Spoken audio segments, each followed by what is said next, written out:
en esta tarde vamos a tratar de hablar un poquito acerca de quiénes fueron estos hombres perversos y cuáles fueron sus doctrinas. Específicamente vamos a hablar hoy acerca de la persona del Espíritu Santo.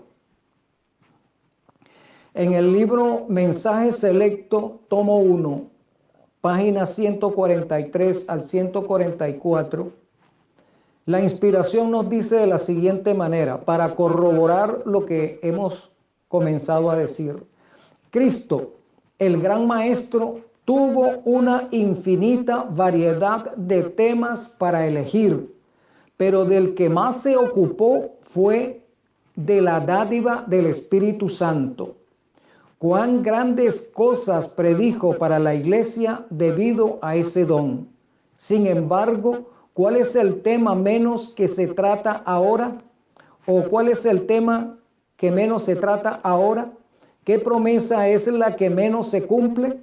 Ocasionalmente se da un discurso sobre el Espíritu Santo y luego se deja el tema para una consideración posterior. Sí. Yo quisiera tocar este tema no utilizando los escritos o los testimonios para la iglesia, sino tocando única y exclusivamente el canon sagrado. Porque el canon sagrado, en el canon sagrado está el don profético. El canon sagrado fue inspirado por el Espíritu Santo. El Espíritu Santo fue el que capacitó a los hombres que escribieron en el canon sagrado. El Espíritu Santo es quien está llevando al pueblo de Cristo a la Canaán celestial. El Espíritu Santo es la brújula que conduce a nuestro pueblo. De manera que, como Él fue el que escribió en el canon sagrado, Él tiene que tener la respuesta es en el canon sagrado, en la luz que algunos han considerado la mayor. Así que voy a utilizar al canon sagrado en esta noche y me voy a basar en lo que acabo de leer de Mensaje Selecto, tomo 1, página 143, 144. Si nuestros hermanos dicen que son adventistas, entonces ya con este solo texto no pueden seguir negando la existencia de la persona del Espíritu Santo. Si son adventistas, ¿ves? Con este párrafo de Mensaje Selecto ya ese tema debía quedar zanjado, porque es explícito. Pero vamos a abrir las Sagradas Escrituras para corroborar eso. Pero voy a leer nuevamente. Pongan atención, mis amados. Cristo, el gran maestro, tuvo una infinita variedad de temas para elegir, pero del que más se ocupó fue de la dádiva del Espíritu Santo. Cuán grandes cosas predijo para la iglesia debido a ese don. Sin embargo, ¿cuál es el tema que menos se trata ahora? ¿Qué promesa es la que menos se cumple? Ocasionalmente se da un discurso sobre el Espíritu Santo y luego se deja el tema para una consideración posterior. Así es. Notemos lo siguiente. Cuando queremos realizar o efectuar una predicación acerca del Espíritu Santo, terminamos hablando de Cristo o del Padre, pero del Espíritu Santo no hablamos. Eso es algo curioso. Vamos a hablar del Espíritu Santo, pero el Espíritu Santo está en tercera persona y terminamos hablando es de Cristo. A eso es que se está refiriendo este párrafo. Lo otro que nos hace notar el párrafo es que del Espíritu Santo no se habla. En sí no se habla. No se habla. Y nosotros estamos en la etapa de la historia, en la etapa escatológica, en que nosotros tenemos que estar relacionados en forma personal con el Espíritu Santo. No seguir hablando del Espíritu Santo en tercera persona. ¿A qué me refiero? Por ejemplo, cuando estamos orando, decimos, danos de tu Espíritu, Señor. En vez de decir al Espíritu Santo, dame la unción, dame la doble porción que le diste a Eliseo en forma directa. ¿Por qué tengo que dar esa vuelta tan grande para poder hablar del Espíritu Santo, para poder relacionarme con Él directamente, persona a persona? Ese es un error que tiene la cristiandad desde hace unos cuantos siglos. No hemos aprendido a relacionarnos con el Espíritu Santo y por eso es que surgen tantos problemas dentro de la cristiandad negando la persona del Espíritu Santo, porque nunca se les enseñó a relacionarse con Él en forma directa, porque nunca o muy poco se habla del Espíritu Santo en las plataformas. Y por eso es que tenemos el problema. Y por eso es que nos dice, ocasionalmente se da un discurso sobre Él, pero el tema nunca termina, nunca es concluyente y se deja para seguir hablando de eso en otro momento. Eso es lo que nos está diciendo la inspiración. Sin embargo, Cristo utilizó entre sus temas mucho tiempo para hablar acerca del Espíritu Santo. De hecho, cuando Él se está despidiendo de los discípulos, Él les está diciendo, os conviene que yo me vaya. El yo me vaya significa que Él está en primera persona. Yo. Ya tenemos una de las tres personas de la deidad. Y cuando Él dice, para que el Padre, ¿verdad? La segunda persona de la deidad en ese texto, para que el Padre os envíe al otro consolador.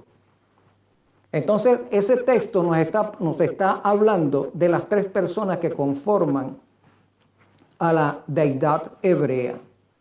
El otro consolador. ¿Cuál es el primer consolador? El primer consolador es el Verbo encarnado, Jesucristo. Él es el primer consolador. El segundo consolador es el Espíritu Santo. El Espíritu Santo consuela aquí en la tierra. Mientras que el primer consolador, que es Jesucristo, está consolando en el cielo. Los dos consoladores están trabajando estrechamente unidos para llevarnos a nosotros a la patria celestial. Entonces tenemos un consolador en el santuario celestial y tenemos el otro consolador aquí en la tierra. A los hermanos se les ha olvidado los textos y hoy vamos a refrescarnos en este sentido. ¿Cuáles son los textos que nos pueden dar luz en este sentido? Nota lo siguiente. Los primeros creyentes, ¿cuáles eran los primeros creyentes? Los creyentes del primer siglo, los creyentes del segundo siglo, los creyentes del tercer siglo consideraban al Espíritu Santo como una persona distinta y diferente de las otras dos personas de la deidad.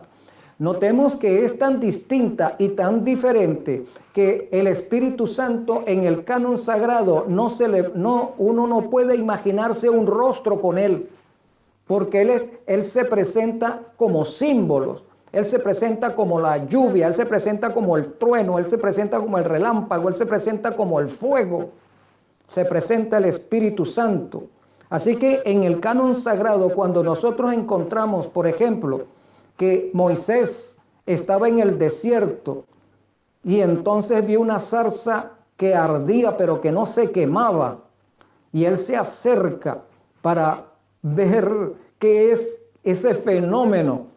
¿Por qué no se quema esa planta si está ardiendo?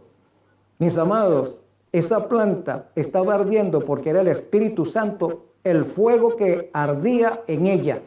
Ese era el Espíritu Santo, porque ese es uno de los símbolos de Él. Y estaba el Verbo no encarnado, estaba allí también. Siempre podemos ver en el canon sagrado actuando al Espíritu Santo y al Verbo juntos. Nunca se han separado, actuando aquí en la tierra. Y algunas veces vemos al Espíritu Santo actuando en forma directa con nosotros. Vamos a ver lo que nos dice la palabra del Señor en ese sentido. Dime, hermano. Hace un momento, Enrique, tú tocaste una parte muy importante, que es donde las personas antideidad, no le voy a decir antitrinitario, sino antideidad, o antitrinitario, para que la gente entienda mejor, tú dijiste que podemos, no se nos ha enseñado a nosotros a, a llegarnos al Espíritu Santo de forma directa. Eso cuando oramos no lo practicamos. Entonces este tipo de personas dice que en la Biblia no encontramos como esa adoración al Espíritu Santo, pero hay otras entidades que tampoco reciben adoración y sin embargo la gente la adora. Y otro punto es que también cuestiona a la gente cómo puede ser persona si la única forma corporal que se presenta en Mateo capítulo 3 en forma de paloma. Y yo sé que tú me toca la característica de lo que hace a una persona ser una persona. Claro, porque tampoco se nos enseña lo que es una epifanía o lo que es una teofanía. Ok, interesante. ¿Verdad? Cuando Abraham estaba en su tienda y vio pasar a 3 viajeros, él salió corriendo para invitarlos a que vinieran a su casa, a su carpa, porque eso era la costumbre en el tiempo pasado, de que cuando pasaban viajeros por la carpa, por el hogar de los habitantes de esas tierras, era acto de cortesía invitarlos a venir a su tienda, darles agua para que se limpiasen o se hicieran su aseo personal, y también el de darles de comer. En este caso, Abraham mata un cabrito para estos 3 viajeros. Bueno, en este sentido, estos 3 viajeros eran una epifanía. ¿Por qué? Porque leyendo el capítulo que habla al respecto, nos dice que eran 3 mensajeros celestiales, ¿cierto? Y entre esos mensajeros celestiales estaba el Verbo. Estaba Dios allí. ¿Qué significa eso? Una epifanía o una teofanía es una apariencia humana. No son humanos porque ellos asumen una apariencia humana para relacionarse con nosotros. Eso fue lo que vio Abraham, con quien se relacionó Abraham y con quien se relacionó Lot. Cuando reconoce que uno de esos viajeros no son ángeles, sino que uno de esos viajeros es el mismo Dios, entonces empieza a parlamentar con él, a interceder por la salvación de su sobrino que estaba en Sodoma. Y todos conocemos ya este coloquio entre Cristo, vamos a decir, a ponerle nombre, de Cristo, sabiendo de antemano que quien estaba allí era el Verbo no encarnado, sabiendo de antemano que el Verbo se hace carne es hace 2000 años. Sí. Eso es algo que tampoco en la cristiandad se maneja. Y nuestros hermanos todos, cuando digo todos me refiero a todos nuestros hermanos espirituales de todas las denominaciones, no conocen esa doctrina. No conocen la doctrina de la deidad. No conocen las facetas que cumple cada uno de los miembros de la deidad y la forma que ellos asumen para relacionarse con nosotros. Muchos toman este tema como que si fuera un tabú. Nunca lo han escuchado, nunca lo han contemplado, nunca lo han enseñado y por lo tanto les parece herejía. Pero resulta que herejía es decir que el Espíritu Santo no existe. Eso es una herejía. Decir que el Espíritu Santo es un efluvio o una energía, eso es una herejía. Por eso es que el apóstol nos dice claramente, y no contristéis al Espíritu Santo de Dios. ¿Verdad? ¿Cómo nosotros hacemos o cómo nosotros hacemos sufrir al Espíritu Santo?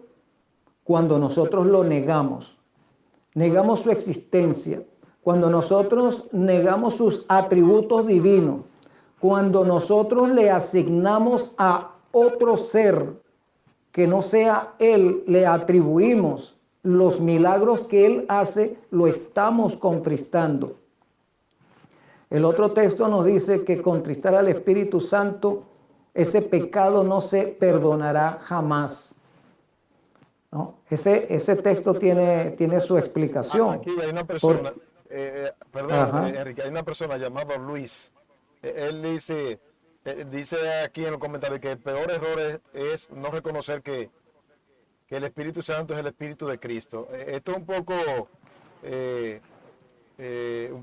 ambiguo porque Cristo, como tú dijiste hace un momento, está intercediendo en un lugar santísimo y el Espíritu Santo está en la tierra. ¿Cómo entonces pueden Pueden ser la misma exactamente? persona. Sí.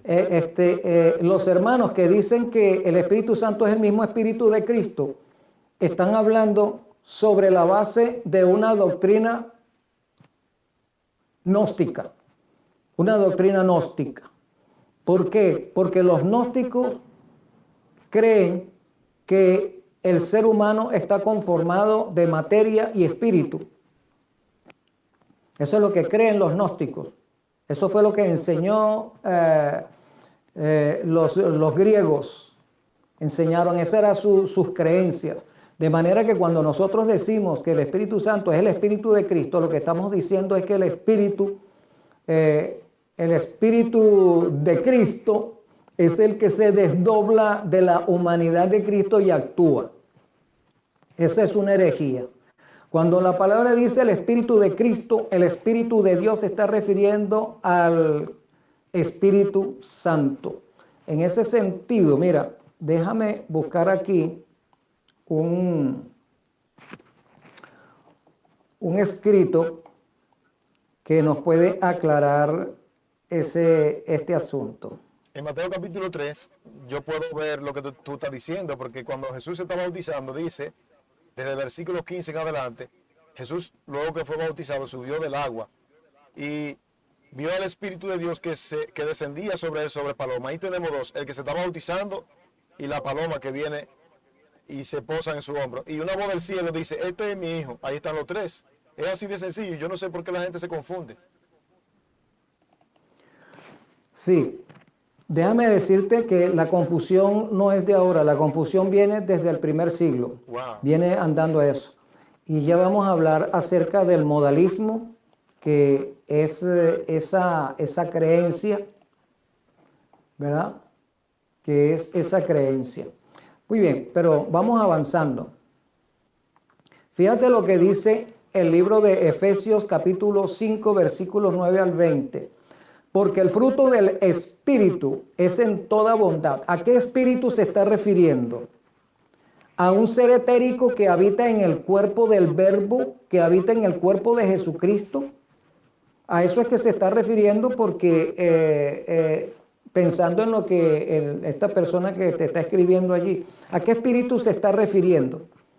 ¿Al concepto griego o al concepto hebreo? Porque son dos pensamientos totalmente diferentes.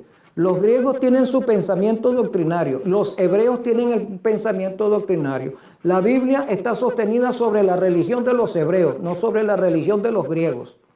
La Biblia está sostenida sobre hombres que eran hebreos con pensamiento hebreos, con su religión hebrea, con el conocimiento del Dios de los hebreos. Entonces nosotros que decimos que somos cristianos, tenemos que venir a la mentalidad hebrea para poder estudiar el canon sagrado que fue escrito por hebreos con mentalidad hebrea acerca del Dios de los hebreos. Si yo me pongo a estudiar las Sagradas Escrituras con un pensamiento griego, bueno, por eso es que están diciendo eso que tú acabas de mencionar. Sí. Porque es que la Biblia fue escrita en hebreo, el Antiguo Testamento, y en griego, el Nuevo Testamento. ¿Ves? El Nuevo Testamento fue escrito en griego, pero los hombres que escribieron en griego en el Nuevo Testamento lo hicieron con un pensamiento hebreo, no con un pensamiento griego. Lo que tomaron de los griegos fue el lenguaje, el idioma, pero el pensamiento es hebreo.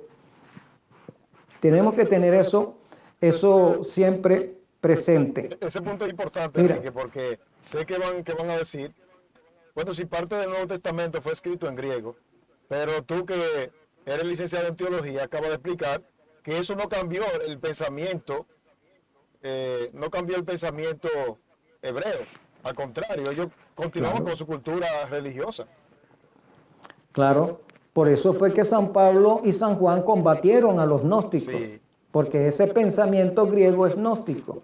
Mira lo que dice aquí utilizando la Biblia Torres Amat, que está traduciendo el texto de Efesios capítulo 1, versículo 13. Eh, Nos dice, en él habéis esperado vosotros también los gentiles, luego que habéis oído la palabra de la verdad, el evangelio de vuestra salud, y en quien habiendo asimismo creído, recibisteis el sello del Espíritu Santo que estaba prometido. ¿Quién prometió el Espíritu Santo? Cristo mismo lo prometió antes de ascender.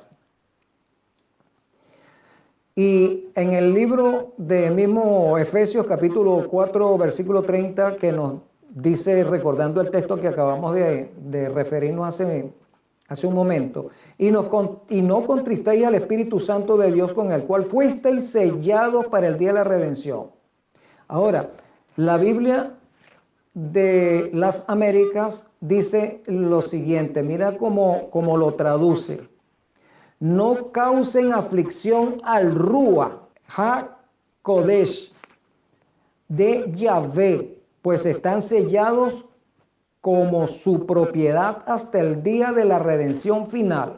Fíjate cómo San Pablo se está refiriendo aquí al término espíritu, ¿verdad? Lo está llamando Rúa. Rúa en el idioma hebreo, mejor dicho, significa el espíritu, el aliento, el soplo de la vida. Entonces nos dice Ruach HaKodesh de Yahvé, o sea, el Espíritu Santo de Jehová. Eso es lo que significa Ruach HaKodesh de Yahvé. Es interesante eso. El Ruach, cuando la deidad ya tenía formado el cuerpo de Adán, ese muñeco tenía todos los órganos allí, todo estaba formado por dentro y por fuera, terminado. Pero ese muñeco le hacía falta el aliento de vida. Ese aliento de vida significa Rúa. Por eso es que vino el Espíritu Santo y sopló en su nariz aliento, sopló de sí mismo en el cuerpo, en la nariz de Adán. Se embutió en el cuerpo de Adán y Adán abrió los ojos, fue una persona. El Rúa, en el idioma griego, el Espíritu se llama Neuma, que significa lo mismo, aliento, soplo. Y siguiendo con el texto de Efesios 5, 9 al 20, mira cómo dice, comprobando lo que es agradable al Señor y no participéis de las obras infructuosas de las tinieblas, sino más bien reprendedlas. ¿Cuáles son las obras infructuosas de las tinieblas? Negar la existencia de la deidad, negar la existencia del Espíritu Santo, sus atributos y su actuar en nuestras vidas.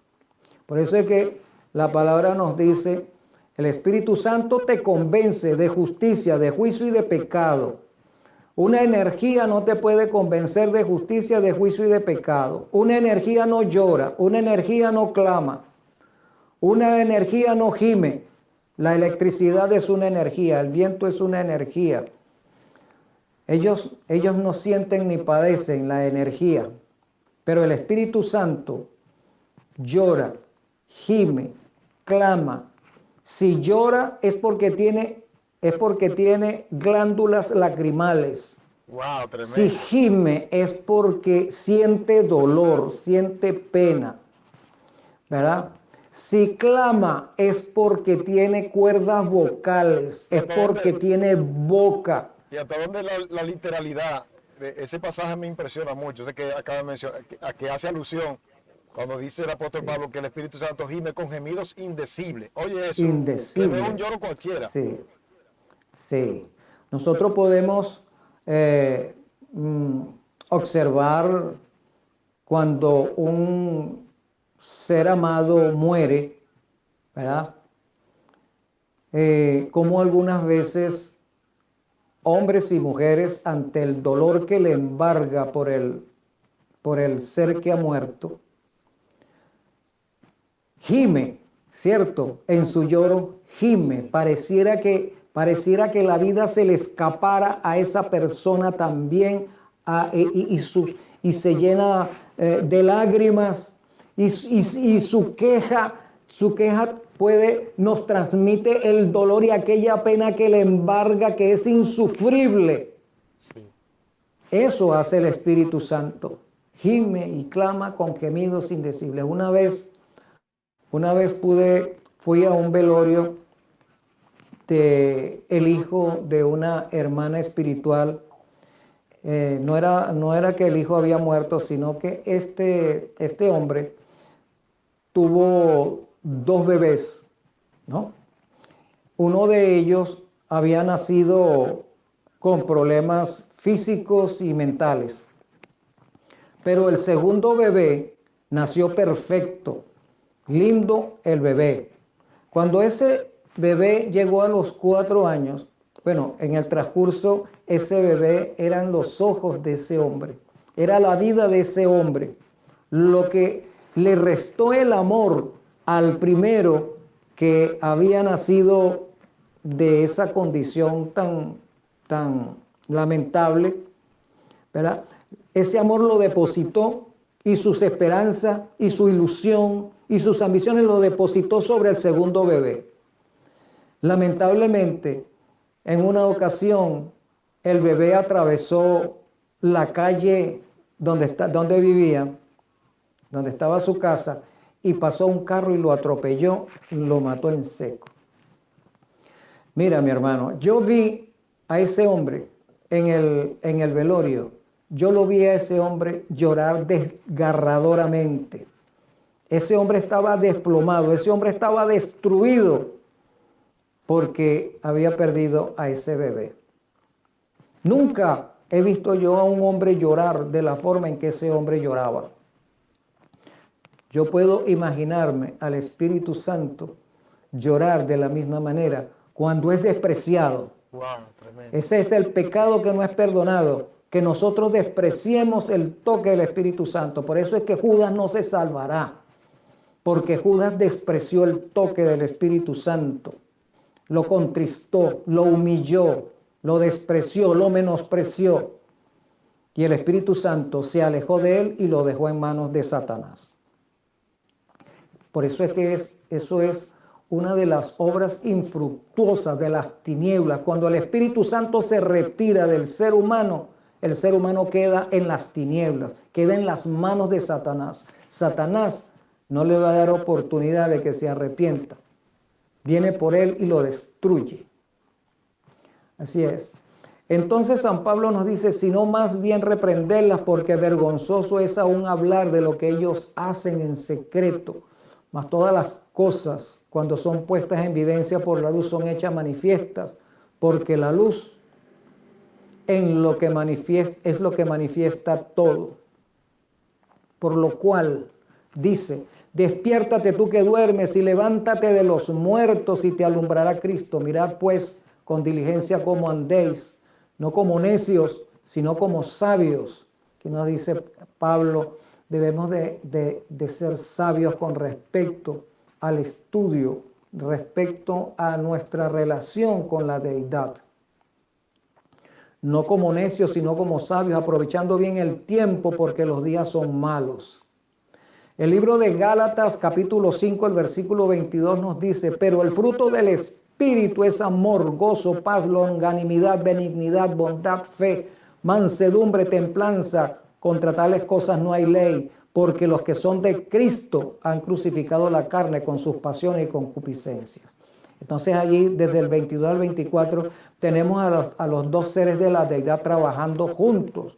El fruto del Espíritu, la transformación que sufre el ser o que experimenta el ser una vez que se ha entregado a Cristo, es obra del Espíritu Santo. El cambio de nuestro carácter, el cambio de nuestros sentimientos y emociones, ese cambio lo efectúa, es el Espíritu Santo en nosotros. Y notemos que allí están las dos personas, ¿verdad? Pero el fruto del Espíritu, del Ruach HaKodesh, el fruto del Espíritu, nos dice el versículo 22 y el versículo 24 nos dice, porque los que son de Cristo, ahí hay dos personas, el Espíritu Santo actuando y Jesucristo confirmando esa labor del Espíritu Santo en las personas que lo han aceptado como su garante de salvación. En San Juan 14, 26 nos dice lo siguiente, más el Consolador, fíjate, el Consolador, el Espíritu Santo, a quien el Padre enviará en mi nombre, allí están los tres, Él os enseñará todas las cosas y os recordará todo lo que yo os he dicho. ¿Quién es el que va a enseñar todas las cosas que Cristo dijo? El Espíritu Santo. Él es el que va a enseñar, el que está enseñando y el que nos enseñará todas las cosas que Cristo enseñó hace 2000 años y que nos sigue enseñando a través del canon sagrado. Así es. ¿Ve? Pero Jesús también dijo, a quien el Padre enviará en mi nombre. Hay un punto importante, Enrique, que este grupo de personas que se han levantado en contra del Espíritu Santo no notan la forma de la semántica en el texto. Fíjate que ese texto que tú estás leyendo tiene mucha tela. Dice, él os recordará lo que yo le he dicho. Si lo va a recordar, no tiene sentido de que sea la misma persona. Porque claro, Jesús no puede decir, él le va a recordar, es mejor que se lo diga directamente, si es el mismo. Eso es correcto, porque Él va a decir, Él va a mandar otro consolador en vez de decir, bueno, cuando yo suba yo volveré. Exacto. Yo volveré y bajo esta otra personalidad, pero soy yo mismo. Él hubiese dicho eso, porque ¿qué sentido tiene el que dice, va a enviar otro consolador después que yo me vaya? Exacto. ¿Qué sentido tiene? Y en mi nombre. Y en mi nombre. No puede ser. En este texto vemos las expresiones el Padre enviará en primera persona, en segunda persona en mi nombre y en tercera persona Él os enseñará. Están las tres personas mencionadas. Correcto. Pero también tenemos que el término Él, que está allí en tercera persona del singular, Él, es un sustantivo individual. Son aquellos que designan a una persona, a un animal o a una cosa. Entonces, este pronombre, Él, emitido aquí como tercera persona del singular, se está refiriendo a una persona en particular. Un prefijo, ¿verdad? También nos dice que es un sustantivo, ¿verdad? Tenemos que los sustantivos están divididos en dos formas, el sustantivo concreto y el sustantivo abstracto. Tenemos que saber específicamente qué clase de sustantivo es el pronombre él. Entonces, el sustantivo concreto designa a un objeto perceptible por los sentidos en oposición a los sustantivos abstractos que designan objetos solo perceptibles por el pensamiento. En este caso, el Espíritu Santo es un sustantivo abstracto porque solamente lo percibimos a través del pensamiento. Por ejemplo, para los sustantivos concretos, podemos decir la mano, piedra, gato, hierro, nube, son sustantivos concretos porque tú los puedes tocar, sí, son los puedes ver, son palpables, pero el sustantivo abstracto tú no lo puedes ver, no lo puedes tocar. Por eso es que el Espíritu Santo, Él es un sustantivo. Se le aplica este término de sustantivo abstracto. Y nosotros para podernos relacionar. Por eso es que Jesús le dijo a la mujer samaritana, mira, si tú te quieres relacionar con Dios, tú tienes que hacerlo en espíritu y en verdad. ¿Verdad? Tú tienes que relacionarte espiritualmente con eso. Si no, no puedes relacionarte, no lo puedes conocer. Ahora, el término el consolador, ¿verdad? Dice, el Espíritu Santo es un sustantivo masculino. El término Espíritu Santo, sustantivo masculino. Ahora el término el consolador, aquí en este versículo, es un adjetivo que está calificando al sustantivo. Espíritu, sustantivo. Santo, adjetivo. Entonces, por eso es que en hebreo dice Rúa HaKodesh. El Rúa es el sustantivo, es la persona. Y el HaKodesh es su adjetivo calificativo. Lo está calificando como santo, como separado, como distinto, como apartado. ¿Me estoy haciendo entender o necesito ser un poco más explícito? Que de paso, la palabra santo que se utiliza es esa, apartado, precisamente. Sí, sí. Ahora, otro texto, mira. En San Juan 14:16, y yo rogaré al Padre y Él os dará otro consolador, para que esté con vosotros para siempre. ¿Quién es el que va a estar con vosotros para siempre en este caso? El otro consolador. Porque el primer consolador que ya estuvo aquí, ahora está en el santuario. Pero el otro consolador que viene en su lugar está con nosotros desde ese tiempo hasta nuestros días, hasta el final de la historia estará con nosotros.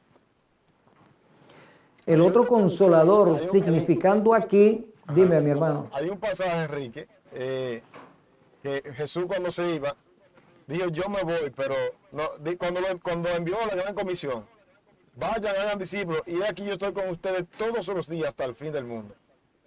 Alguna gente que justifican esta falsa enseñanza de que no aceptan el Espíritu Santo, dicen, tú ves, ahí está diciendo, yo estoy con ustedes todos los días.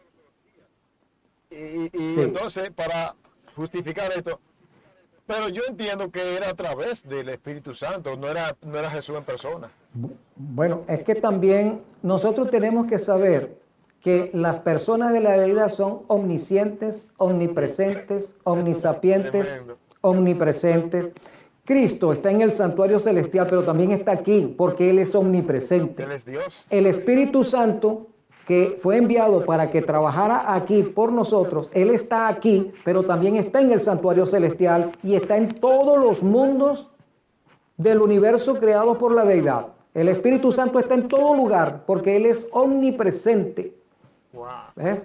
Sí. Cristo es omnipresente. Cristo cuando resucitó de los muertos, resucitó con un cuerpo glorificado. Es por eso aquí dice espíritu vivificado. ¿Por qué? Porque Cristo cuando resucita reasume todos sus atributos como Dios. Y como Dios no hay nada que lo detenga. Él puede hacer todo lo que quiera y como quiera porque Él es Dios. Sí, me alegra que cuando estuvo con... Ajá, dime. Me alegra que una persona, no lo digo para darte pompa, pero me alegra que una persona licenciada en teología lo explique de esa manera, porque en todas partes, decir que está en todas partes, ahorita nos van a sacar la cita de que Jesús, cuando vino y se humanó, perdió su omnipresencia, el espíritu de profecía. Eso es un error y es una herejía. Pero cuando Cristo no perdió nada. Okay, pero, el que diga que Cristo perdió algo está cometiendo un craso error. Nos sacan esa declaración que vamos a asumir por este momento que no la saquen, ¿verdad? Pero cuando Cristo resucita, Él dice, toda autoridad se me es dada en el cielo y en la tierra. O sea que si así fuera que perdió algo, ¿verdad? Porque tú me acabas de explicar de que eso es un error, pero si así fuera, cuando Él resucita con ese cuerpo glorificado, sigue siendo omnipresente. Claro, mira, el texto nos dice muy claro, colocó de lado, depuso de lado, Okay. o sea, él depuso sus atributos, los colocó de lado. No lo Él usó. no los perdió, No lo usó. él no los usó. Eso es lo que nos está diciendo el texto, no que los perdió. Eso no se pierde. Él lo coloca de lado. Para poder batallar aquí, tenía que hacerlo desde la condición humana, no desde su condición de Dios. No desde su condición de Dios. Tenía que batallar con la condición humana, con la naturaleza humana. Así que como Dios quedó velado en el cuerpo humano, quedó escondido allí, pero siguió siendo Dios, porque en la tumba, aunque el cuerpo colapsó, seguía latiendo Dios en ese cuerpo. Tremendo. Por eso es que Cristo dijo, yo pongo mi vida y la vuelvo a tomar. Nadie me la quita, sino que yo la pongo y la tomo de mí mismo. O sea, de mí mismo significa yo tengo el poder de morir y de vivir si quiero. O sea que la divinidad y la humanidad en Cristo nunca se desunieron, aún en la tumba estuvieron unidas. Estuvieron juntas. Wow, tremendo. Estuvieron juntas. Porque por eso es que se llama, fíjate, ya nos estamos apartando del tema que es el Espíritu Santo, y eso es lo que sucede en todas las prédicas, en todos los temas. Es cierto, sí. Nos apartamos del tema principal, que es la persona del Espíritu Santo, y terminamos hablando de Cristo. Sí. Pero bueno, vamos a aclarar ese puntico aquí de Cristo. Cristo es monogenés, lo dice San Juan, monogenés, unigénito, significa único En su clase, ¿verdad? en su clase y en su género. Sí. Eso es lo que significa. En clase y género es único. ¿Por qué es único en clase y género? Porque en el universo no existe otra criatura, creada o no, que tenga dos naturalezas distintas y diferentes armónicamente en una sola persona. Bueno, vamos a cambiar el término. No existe una criatura, porque decir otra es asumir lo que dicen por ahí de Jesús. ¿Me di a entender? Explica. Cambiar el término.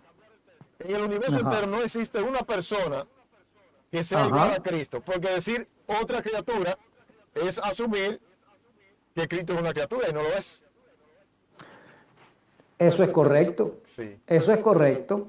Entonces, no existe otra persona en el universo que ostente dos naturalezas distintas y diferentes en él. No lo hay. Por eso es que él es monogenés. Él es unigénito por eso. Entonces, estando juntos las dos naturalezas, ¿verdad? Batalla aquí en la tierra. Pero cuando él muere, tanto su condición divina como su condición humana permanecen juntos en la tumba. El cuerpo humano colapsa, pero como Dios, por eso que San Juan dice, en él estaba la vida. Si él es la vida, él no puede morir como Dios. Muere solamente la condición humana. Cuando resucita, la condición divina, cuando dice el texto que dice Gabriel, Jesús, tu Padre te llama. No es que el Padre fue el que le vino a infundir aliento para que viviera. No. El Verbo esperaba que la otra persona de la deidad emitiera la orden, vamos a tomarlo así, emitiera la orden, y él toma la vida de sí mismo. Él toma, porque la deidad, los tres operan juntos. Los tres operan juntos. Entonces, ninguno de ellos se desliga del otro. Y allí estaba, el Espíritu Santo estaba allí en la tumba con el Verbo. Estaba allí. Porque el Espíritu Santo, él es el agente vinculante de la deidad. Y a la vez el Espíritu Santo es el agente que nos vincula a nosotros con Él mismo y con las otras dos personas de la deidad. Sí. Esa es su labor, entre otras. En este caso, podríamos decir, si el Espíritu Santo no existiera, no existiría vínculo entre el que llamamos Padre y el Verbo. No hay vínculo, no hay quien los vincule. Pero el Espíritu Santo existe y esa es la gente que vincula, ¿verdad? Esa es la gente que estrecha lazos, esa es la gente ¿qué término podríamos utilizar allí? Que los fusiona. Eso es el Espíritu Santo, porque el Espíritu Santo nos fusiona a nosotros con Él y nos fusiona también con las otras dos personas de la deidad. Entonces, y yo rogaré al Padre, ¿verdad? Ahí tenemos la primera persona de la deidad. ¿Por qué la ponemos aquí en este texto la primera persona de la deidad, el Padre? Noten lo siguiente, el término Padre no es un nombre propio, ese es un título. Eso es un título. De hecho, el nombre propio de este que llamamos Padre es Jehová, es Yahvé. El otro consolador, el consolador no es un nombre propio, eso es un título de esta persona de la deidad, porque su nombre es Jehová. Y cuando dice, y yo rogaré, este yo, ¿verdad? Primera persona del singular, masculino, yo rogaré, ese yo que está representando al Verbo encarnado, ese yo también es Jehová. Entonces los tres Jehová son Jehová, los tres son Dios, los tres son Dios. El Padre es Dios, el Consolador es Dios, Sí. el Verbo es Dios, los tres son Dios. Ahora, como no estamos hablando de la deidad, sino queremos centrarnos en el Espíritu Santo, pero vamos a aclarar aquí. De las tres personas de la deidad, el que menos conocemos es el que llamamos Padre. Y muchos dicen que el que menos conocemos es el Espíritu Santo. No, el canon sagrado está lleno de la persona del Espíritu Santo, dirigiendo, hablando, trabajando, combatiendo. Pero del que llamamos Padre, ese no lo vemos. Ese no lo vemos. De él conocemos muy, pero muy poco. Ahora, en el idioma hebreo, el Padre es Abba, ¿verdad? Abba. Y esa palabra Abba vincula a las tres personas de la deidad. ¿Cómo es eso? Porque es que resulta que en San Mateo se nos dice que Cristo, la condición humana del verbo, fue engendrada del Espíritu Santo. Y si es engendrada del Espíritu Santo, quiere decir que el Padre propiamente dicho de Cristo es el Espíritu Santo y no el que llamamos Padre. Pero es que Jesús, en su condición humana, no llama Padre al Espíritu Santo, sino que llama Padre al otro que permanece en las sombras.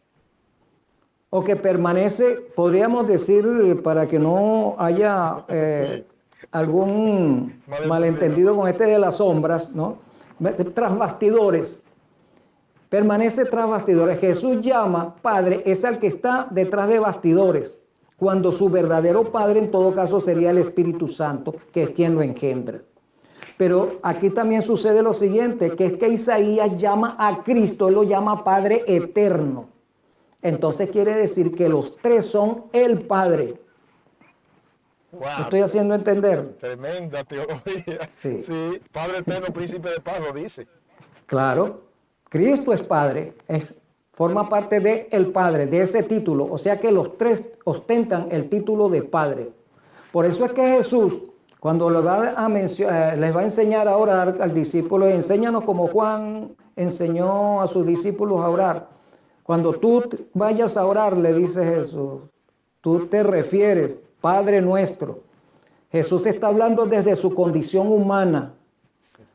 Desde su condición humana. Tú dices Padre nuestro, porque cuando yo esté entronizado, cuando yo vuelva a entrar al seno de la deidad, yo soy Padre también. Así que cuando tú dices Padre eterno, me estás mencionando a mí, estás mencionando al Espíritu y estás mencionando al otro. El Padre y yo porque los tres somos el Padre. El Padre y yo una cosa somos. El que me ha visto a mí, Claro. ha visto al Padre. Gracias a todos. A ti, Enrique, un abrazo. Vamos a ver si para el próximo encuentro estoy menos rojito. Bye. Un abrazo para ti, mi hermano, y para todos nuestros hermanos.